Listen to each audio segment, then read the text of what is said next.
nangyari dyan, ano? Ador. Ha? Ano nangyari dyan sa lambat na yan ni Tatay Alan ni ano? Every month, pinapalitan talaga to kasi nasisira to. Ginagamit niya ito sa ano eh, sa dagat. Kasi nakahuli daw nitong pagkataas ng bag, nakahuli daw sa 100 kilo. Grabe. Siguro maraming ano talaga to nahuhuli. Po. Kaya, Sira na. ang tawag dito ano na siya oh. Pinapunit daw yun ng mga nahuhuli. Napupunit. Grabe. Sa inyo ba parang sinugaganto rin kaya? Sa fish pa namin, ginagamit din namin kahit robot na siya. Yan oh, dito sa lugar nila Carla. Kakatapos lang po ng K-Boys on Mission. Baka po mababa doon, dapat pataas. Ano?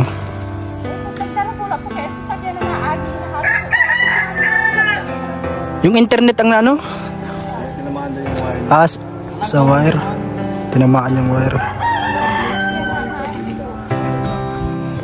Ito po, kakatapos lang ng K-Boys on Mission po. Dito pala nanay ni Rose Ann. At syempre dito pala Carla.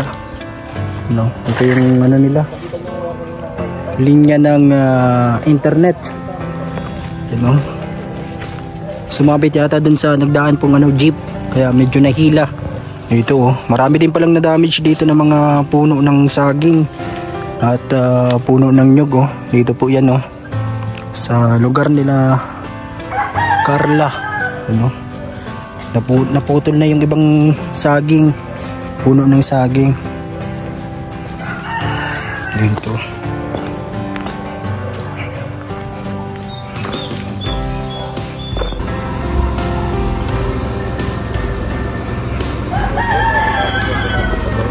Yan, tapos na po yung K-Boys on Mission ngayong araw. Si tatay ni Carla napakasipag.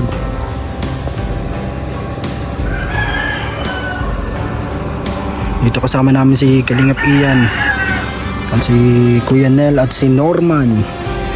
Yan, let's go po.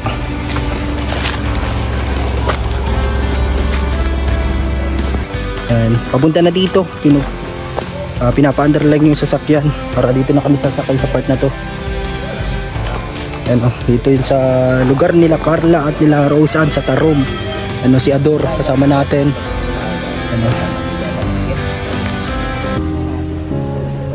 Ano yung dumaan doon yung jeep?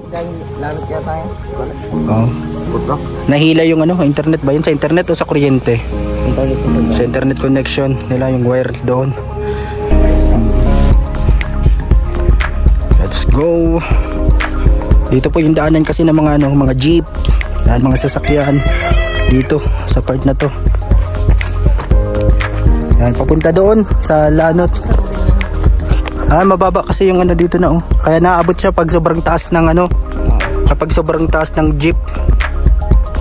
Naabot yung linya ng kuryente at yung internet. Ang muntik pang maputol yung internet, nahila siya. Ayan, si Ian at si Kuya Nel kasama namin. Let's go.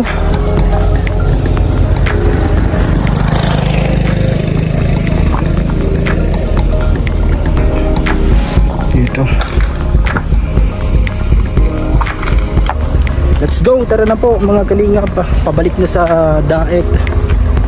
Tara. Dito, ba't sila?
tabi.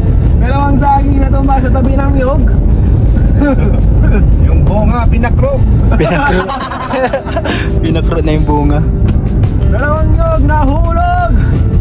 Yan, narito po kami sa lugar na to mga kalinga pa. Dito po sa daan na ito. Ayan, oh. Tinitingnan natin yung mga napinsala na mga puno. Puno. Dito po ang mga dinaanan ng bagyo. Karamihan sa napinsala po mga kalinga pa yung mga saging. Ayun bro, tagilid yung ano, makita mo bro? Bakit kaya sa... Ay, oh grabe. Baka leaning tower of Pisa. Kaya pala siguro... Kaya pala siguro ay ano... Ayun din oh, tagilid oh. Ilang araw na nawala ng kuryente dito. Ilang araw na nga bro, kakakuryente pa lang daw po. Kakabalik pa lang. Grabe oh. Itong daan na to ay nalinis na siya kasi nung mga nakaraan ay madumi dito at may mga Grabe. laylay na kawad ng kuryente. Medyo maayos na yun. Ops, pinapa-slow down tayo guys. Slow down tayo. Slow down. Lakas daw ng hangin dito mga kalimut. Uy, tumbang papaya. Ang dami naman ng Ayun na tumbay yung papaya. tumbay papaya guys. Ibig sabihin marami naman na nagtitinola ngayon. Siguro nabali ang sanga. Nabali ang sanga. Tinola guys. Ano? Tao po. Dito po yung kalaisa. May ano po dito parcel. Opo. Kakuboy. Nakalak. Tao po. Nandiyan kaya sila Isa? Opo. Tanungin natin. May aso. Opo. Tao po.